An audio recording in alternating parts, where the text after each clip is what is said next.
Michael Steele. People love to make fun of Michael Steele. And I can understand he bears an uncanny resemblance to Humpty Hump. He's constantly trying to bust out the slang and it makes him sound like Weigel from Reno 911. He keeps comparing himself to President Obama as if they are of equal stature, which is kind of like the grade school milk monitor comparing himself to the principal. I understand all that, but I still have a soft spot for Michael Steele. I don't know, I kind of like him. I mean, I don't agree with anything he ever says, but compared to a lot of other Republican spokesmen, I find him pretty well-meaning and sincere and charmingly oblivious to the reality that his party doesn't really respect him all that much and they only gave him his job as a cynical ploy to pretend they're down with black people. And in a funny Charlie Brown kind of way, it makes me want to root for him. So when I saw he was hosting a town hall meeting at Howard University, I decided to check into C-SPAN and give him a fair chance. And I gotta say, after a half hour of hearing the man speak, I hadn't realized how boring Michael Steele is. I mean, if you have substance and no charisma, I can respect that. If you have charisma and no substance, I can respect that. But when you have no substance and no charisma, that is when you are truly morally bankrupt. That's just not acceptable. And Michael Steele combined a total lack of stage presence with a complete inability to say anything. So after a half hour of this, I was feeling bored and disgusted. I just wanted to take a long, disgusted nap. And apparently I wasn't the only person feeling that way, because right before the end of the event, someone finally stood up and tried to force Michael Steele to say something on the issue of healthcare. People without healthcare suffering like my mom did. No one in this room should go through.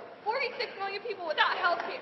It's sad. I agree. Yes, finally something is happening. Now you can see at first he tries to be kind of conciliatory, but then after a minute he gets to thinking, wait a minute, what's happening right now? Am I really on the campus of Howard University getting punked by some white lady? This is terrible. This is gonna ruin my street cred. I need to do something. I need to bring it on. Stomp the yard. Step up to the streets. While you have a personal story, so do I. But you don't know that. And I don't need to shout it to you for you to understand it.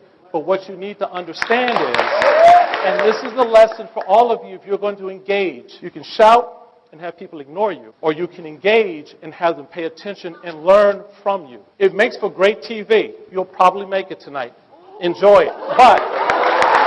But you have not furthered the debate. Now, see, there's a bunch of things wrong with what you just did right there. And one of them is there's a whole bunch of people on your side that have been doing this much worse than she just did it. And I could have sworn I saw you defending those people. In fact, I have a tape from a few weeks ago. Look at this. They're trying to obfuscate the fact that the American people are ticked off, as one of the participants said yesterday, and they're very concerned. And for leadership in this country to go on national TV and to say that folks are being un-American, they're not being un-American, they're being distinctly American.